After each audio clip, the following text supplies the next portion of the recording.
আমি মনে করি যেহেতু দেশের অবস্থাটা ফার্ম না, এই কারণে উনি আসছেন না, এবং উনি ওখানে বসে তো ভালোই চালাচ্ছেন, কথা বলছেন, সবই চলছেন। আমার মনে হয় নির্বাচনী রোড ম্যাপ আসলে উনি আসবেন। উনি তো আর ফুট করে চলে আসবেন না। উনি আসলে একটা অ্যারেঞ্জমেন্ট হবে, একটা আলাপ হবে, একটা বড় একটা ব্যবস্থা আছে। পলিটিক্যাল নেতারা আসলে যখন প্রত্যাবর্তন দিবস যেটা হবে বাংলাদেশের ইতিহাসে সবচেয়ে বড় একটা, আমি শিওর, তো আমার মনে হয় সেটা একটা বড় অ্যারেঞ্জমেন্টের ব্যাপার। এবং যেদিন উনি আসবেন সেদিন থেকে একটা অঘোষিত ক্ষমতায় ওনার প্রভাব, যেটা বাংলাদেশে যেভাবে কাজ হয়, তো আমার মনে হয় উনি হয়তো এই জন্যই সময় নিচ্ছেন, বা ওনার কাছে কি ইনফরমেশন আছে আমি তো জানি না, বাট আমি পলিটিক্যালি মনে করি যে আমি তো ঢাকা টাইম দুপুর 3টা থেকে রাত 11টা 10টা 11টা পর্যন্ত দেখি অনলাইনে কর্মীদের সাথে কথা বলছেন, পলিটিক্যালি অ্যাক্টিভ, প্রত্যেক ব্যাপারেই কথা বলছেন। তো আমি মনে করি he has his own strategy এই কারণে।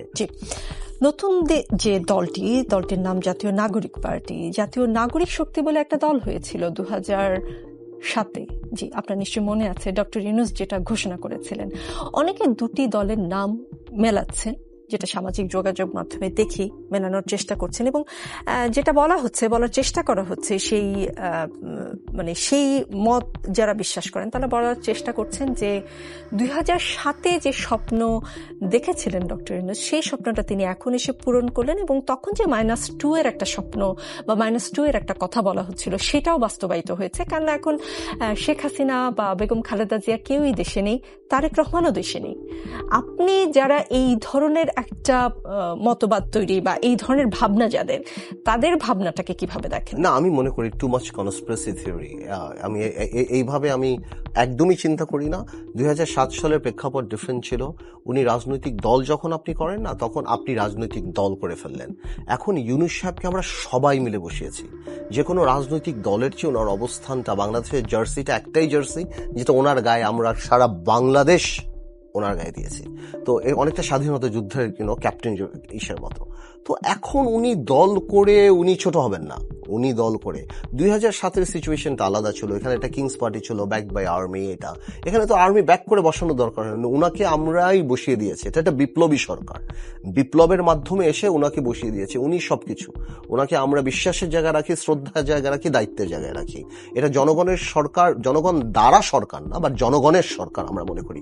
তা আমি মনে করি ওনার নিজেকে উনি কোনোভাবেও ছোট করে এই জিনিসটা করবেন না। আর ছাত্ররা হয়তো ইনফ্লুয়েন্সড হয়েছে বা ওই নামটা পছন্দ হয়েছে, ওই নাম এভাবে নিয়েছে। আমি এর মধ্যে কোনো চক্রান্ত ষড়যন্ত্র এভাবে আমি দেখতে চাই। জি, বিএনপির যুগপৎ আন্দোলনের শরিক 12 দলীয় জোট ভেঙে গেল, এই তো গতকালই বোধহয়। জি, বিএনপির নেতৃত্বাধীন কোন জোট এখন আসলে নাই। গণতন্ত্র মঞ্চ, জাতীয়তাবাদী সমমনা জোট আছে। বিএনপির দীর্ঘদিনের রাজনৈতিক মিত্র দলগুলো একদমই আলাদা আলাদা দেখতে পাই আমরা। ডিসেম্বরে জাতীয় নির্বাচনের কথা সরকার বলছে। আপনিও দীর্ঘদিন কোনো জোটে নেই। সামনের দিনের নির্বাচন কেন্দ্রিক রাজনীতিটা কেমন আসলে হতে পারে? মানে জোটের কি বলবো, মেরুকরণটা কেমন হতে পারে? জামাতে ইসলাম আবার এখন তার জোটের প্রয়োজন নেই। জোটটা ছিল আমাদের সবার, জোটটা ছিল আওয়ামী ফ্যাসিজমের বিরুদ্ধে। আওয়ামী ফ্যাসিজম যখন চলে গিয়েছে, আমি মনে করি আমি তো অনেক আগেই চলে গিয়েছি, বিকজ বড় কোনো দলের সাথে থেকে নিজের দল গোছানোটা মুশকিল হয়ে যায়। সো আমরা একইভাবেই ছিলাম যুগপথে, আমরা আমাদের মতো করেছিলাম। বাট কোনো দলের সাথে থাকলে আপনার অনেক কিছু মেনে নিতে হয় যেটা হয়তো আপনার সাথে যাচ্ছে না। এই কারণে আমি সরে গিয়েছিলাম। তো এই 12 দল যে ভেঙে গেল, 12 দলীয় জোট, আমি মনে করি এটা ঠিকই আছে, পলিটিক্যালি কারেক্ট। বিকজ এখন যেহেতু আওয়ামী লীগ নেই, সেহেতু আর জোটের দরকার নেই। সবাই নিজের নিজের দল নিয়ে কনসেন্ট্রেট করা উচিত, যাতে করে সামনে ইলেকশন, নির্বাচনমুখী হওয়া উচিত, এবং তখন সবাই ঠিক করবে যে তারা কারোর সাথে নির্বাচনী ঐক্য করবে কিনা, ইলেকট্রাল অ্যালায়েন্স হবে কিনা। এটা এক একটা দলের জিনিস চিন্তা করবে। আপনি কি ভাবছেন? আমরা এটা সম্পূর্ণরূপে নির্ভর করে গ্রাউন্ড রিয়ালিটিতে আমাদের শক্তি কতখানি। আমাদের হাতে আরো 8 মাস সময় আছে দল গোছানো। সেই দল গোছানোর পরেই আমরা বসে ঠিক করবো যে আমাদের কোন এরিয়াতে অবস্থা কিরকম, কি করা যেতে পারে, সেইভাবে আমরা চিন্তা করবো। It is too early to say now. আপনার কি মনে হয় যে জামাতে ইসলামী আরো ইসলামিক দলগুলোকে সাথে নিয়ে, বা যদি ছাত্ররা আসলে কোন দিকে যাবে বা নিজেরাই আলাদা করে নির্বাচন করবে কিনা, এখনো তারা স্পষ্ট করে কিছু বলেনি, জামাতে ইসলামের সঙ্গে কোনো কারণে যদি ছাত্রদের যে নতুন দলটি সেটি যায় এবং আরো ইসলামিক দলকে জামাতে ইসলামী টানার চেষ্টা করছে, আমরা দেখেছি খেলাফতে মজলিসের অফিসেই সম্ভবত জামাতে ইসলামের আমির যখন তাদের টপ লিডারের সাথে বৈঠক করেছেন, একই সময় আমরা দেখলাম যে মির্জা ফখরুল ইসলাম আলমগীরও তাদের অফিসে নিজেই গিয়েছেন। তো এই ধরনের নির্বাচনকে সামনে রেখে কোন দিকে কোন অ্যালাইটা হতে পারে, জামাতে ইসলামের সঙ্গে কারা যেতে পারে? এগুলি তো আপনি এখন সকাল ইসলামিক আন্দোলনের কথা বলছিলাম, এগুলি তো আপনি সকাল বিকেলে এখন দেখতে পারবেন। আরো কিছুদিন পর এপ্রিল মে জুন থেকে তো আরো বেশি দেখতে পারবেন। এক এক দল এক এক দলের সাথে যাবে, কোনোটা টেবিলের নিচ থেকে আলাপ হবে, কোনো টেবিলের উপরে আলাপ হবে। এগুলি তো পলিটিক্যাল নেগোসিয়েশন, এগুলি তো চলতেই থাকবে। যে যেখানে বেনিফিট পাবে সে সেখানে যাবে, যেখানে বেশি। কারণ এপ্রিল মে জুনের পর তো এটা সংখ্যার হিসাব হয়ে যাবে, কে কয়টা সিট পাবে, কে কয়টা সিট নিবে, কোথায় কার ক্যান্ডিডেট আছে। তা আমার মনে হয় এটা দেখতেই পারেন। বাট আমার মনে হচ্ছে এখন পর্যন্ত জামাতি ইসলামী তো আলাদা নির্বাচন করার মতো একটা বডি ল্যাঙ্গুয়েজ বা একটা পাথ তারা নিয়েছে যে তারা অ্যান্টি বিএনপি বা ধানের শীষ তারা নির্বাচনে যাবে। আমার দেখে মনে হচ্ছে সেটাই। সেটা তো বলতে পারবো আরো পরে যে আসলে কি ম্যাচিওর হয়। ছাত্রদেরটা এখনো আমি বলতে পারি না, ছাত্রদের সাথে আমার দল করার পরও এখনো আমার সাথে কোনো কথা হয়নি। আমি শিওর ওনারা ওনাদের দল গোছাবেন আরো সারা বাংলাদেশে, এবং তারপরে ওনারা চিন্তা করবেন ওনারা একাই 300 আসনে প্রার্থী দিবেন না ওনারা কারোর সাথে জোট করবেন। আপনার রাজনৈতিক বিশ্লেষণ কি বলে, তারা যদি একাই নির্বাচনের মাঠে নামে তাদের কতগুলো আসন পাওয়ার সম্ভাবনা দেখেন আপনি? দেখুন, একটা রাজনৈতিক দল হয়ে আরেকটা রাজনৈতিক দলকে তো আমার এভাবে বলা উচিত না, নির্বাচন 5-6 মাস 7 মাস পরে। বাট আমি এতটুকু বলবো যে জনগণ ওনাদেরকে সরকার নামানো নিয়ে চিন্তা করে, সরকার চালানো নিয়ে চিন্তা করে না। আর নির্বাচনে জিততে হলে 110টা ভোট কেন্দ্র যদি মিনিমামও থাকে, 50টা করে লোক লাগলেও 6000 লোক প্রত্যেকটা ইউনিয়নে লাগে, প্রত্যেকটা ইউনিয়ন ইন সেন্স প্রত্যেকটা ইসে লাগে, আপনার প্রত্যেকটা নির্বাচনী আসনে লাগে। আমরা নির্বাচন ভোলাতেও করেছি, আবার ঢাকাতেও করেছি। আমরা জানি যে নির্বাচনের হিসাব নিকাশটা আলাদা। আপনাকে পছন্দ করা আর আপনাকে ভোট দেওয়া বা আপনার কোনো কিছুর সাথে একমত হওয়া এবং আপনাকে ভোট দেওয়াটা, এটা একটা বিরাট ব্যাপার, মার্কার একটা বিরাট ব্যাপার আছে। তা আমার মনে হয় সামনে বলে দিবে। বাট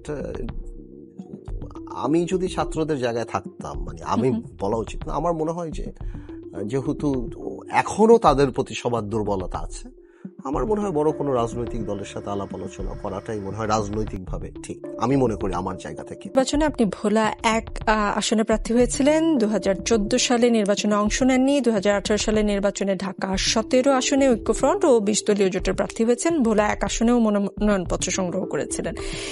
এবার কোন আসনে মানে আপনি প্ল্যান করছেন যে নির্বাচন করবেন? 2টি আসন, 1টি আসন? এখনো আমরা এগুলি ঠিক করি নাই। এখন আমাদের কয়টা আসন টোটাল আমরা করব, আমরা কার সাথে ঐক্য করব, বা বিএনপির সাথে যদি আমরা যাই আমরা কিভাবে যাব সেটা করব। দেখুন, আমি আপনাকে একটা কথা বলি, রাজনৈতিকভাবে আমরা সামনে একটা ভালো কিছু করতে চাই। ওকে, কোনো একটা সিট নিয়ে কোনো কিছু নিয়ে কোনো ঝগড়াঝাটি ওইটা আমাদের কাছে মনে হয় we want to serve the country, enough is enough, যেটা বলা না, এনাফ ইজ এনাফ। আমরা সেটেল হয়ে ভালো করে কাজ করতে চাই। আমি যদি মনে করি আমার চেয়ে ভালো প্রার্থী আছে, আল বি দ্য হ্যাপিয়েস্ট, আমি ছেড়ে দেবো, আমার এখানে কোনো প্রবলেম নেই। আমি সেভাবেই পলিটিক্স করি। আমার দলেও এখন অনেক ভালো ভালো লোকরা আসছেন, আমি ঢাকাতে অনেক পৌঁছাচ্ছি। সো আরো অন্যান্য সিটও ঢাকাতে আমরা কনসেন্ট্রেট করছি, ঢাকার বাইরেও ফরিদপুর বা অন্যান্য জায়গাতেও ভালো ভালো ক্যান্ডিডেট আসছেন। আমি আপনাকে অগস্ট সেপ্টেম্বরে বলতে পারবো যে আমাদের অবস্থানটা কিভাবে দাঁড়াচ্ছে। আর আমার এই কথাটা এখন বলা ঠিক হবে না, কারণ আমার অনেক নেতাকর্মী দেখছে, হয়তো বলবে যে আমাদের কথা বললো না। তা আমার মনে হয় অগস্ট সেপ্টেম্বরে বলতে পারবো। মানে তরুণদের রাজনৈতিক দল এনসিপি বলেছে তারা এক রাজনৈতিক ব্যবস্থার দিকে যাবে যেখানে কৃষকের ছেলে বা সমাজে নিম্নবিত্ত পরিবারের একজন সন্তানও যেন দেশের প্রধানমন্ত্রী হওয়ার স্বপ্ন দেখতে পারেন, তারা যেন মেধা ও প্রজ্ঞায় সেই স্তরে পৌঁছতে পারেন। এই ভিশনকে আপনি কিভাবে দেখবেন? কারণ আমরা যেটা দেখেছি বড় দুটি দল আওয়ামী লীগ বা বিএনপিতে সেই সুযোগ আসলে নেই। শুধু কৃষকের ছেলে কেন, রাজনীতি করতে করতে ধরেন ভীষণ অভিজ্ঞ। আমি যদি মির্জা ফখরুল ইসলাম আলমগীর সাহেবের কথাই বলি, তিনি বিএনপির খুব বিপদের সময় তিনি বিএনপির মহাসচিব, দীর্ঘদিন বিএনপির যত ঝড় ঝঞ্ঝা উনি দেশে থেকে তার পিছে সামনে নিয়েছেন মহাসচিব হিসেবে। কিন্তু তিনি কি কখনো চিন্তা করতে পারেন যে তিনি আসলে ওই দলটি দলটিকে একদিন লিড দিবেন বা তিনি ওই দলের হয়ে প্রধানমন্ত্রী হবেন, সেই চর্চা ছিল না। কিন্তু তরুণরা বলছে তারা সেই চর্চাটি তৈরি করার চেষ্টা করবে। তাদের এই ভাবনাকে আপনি কিভাবে দেখেন? বলে না, একটা বয়স থাকে যে আপনি দুনিয়া পরিবর্তন করতে চান, তারপর আপনি আপনার নিজেকে পরিবর্তন করে ফেলেন।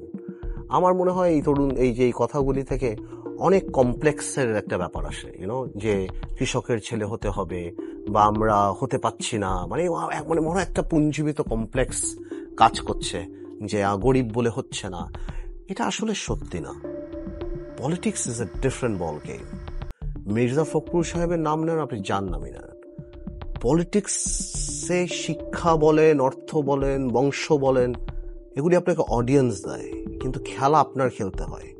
অনেক বড় বড় রাষ্ট্রপতির ছেলেরাও কিন্তু বাংলাদেশে কিছু করতে পারে নাই, আবার অনেকে করতে পেরেছে। শেখ হাসিনা বা খালেদা জিয়া হওয়াটা কিন্তু ইজি না, ইজি ছিল না, কারণ সরওয়ার্দী সাহেবের ছেলে কিন্তু আপনি খুঁজে পাচ্ছেন না। ওকে, আরো অনেকে আছে, তাদের কিন্তু আপনি খুঁজে পাচ্ছেন না। আপনারা যেটা মনে করেন যে টেন্ডুলকারের ছেলে হিসাবে হয়তো আপনাকে সবাই চিনবে, কিন্তু খেলতে আপনার হবে 150 কিলোমিটার স্পিডে বল আপনার ফেস করতে হবে। বাইরে থেকে আপনি মনে করতে পারেন যে টেন্ডুলকারের ছেলে বলে চান্স পাচ্ছেন না, গাভাস্কারের ছেলে টিকে নাই কিন্তু টিমে। So politics is difficult. So ওনারা বাইরে থেকে মনে করেন যে by virtue of our birth আমরা এটা হচ্ছি, জি না, এটা সত্যি না। এটা আমাদের অনেক কাজ করতে হয়। আমাকে যদি আপনি পছন্দ করেন, আমি তো এটাকে স্পিরিচুয়ালিটি মনে করি যে এটা গিফট আল্লাহ তাআলার তরফ থেকে হয়, কিন্তু এই পলিটিক্স অনেক ডিফিকাল্ট। বিকজ আপনি এক একটা স্টেজে যখন থাকেন, আপনার এক এক ধরনের শত্রু থাকে। আপনি যখন বিএনপির স্ট্যান্ডিং কমিটির স্টেজে থাকেন, আপনার এক এক ধরনের শত্রু থাকবে। আপনি যখন এর উপরে চিন্তা করেন, আপনার শত্রুর লেভেল আবার ডিফারেন্ট। সো আপনাকে কেউ ইজি করে দিচ্ছে না। তারেক রহমানের জন্য ইজি ছিল না গত 17 বছর।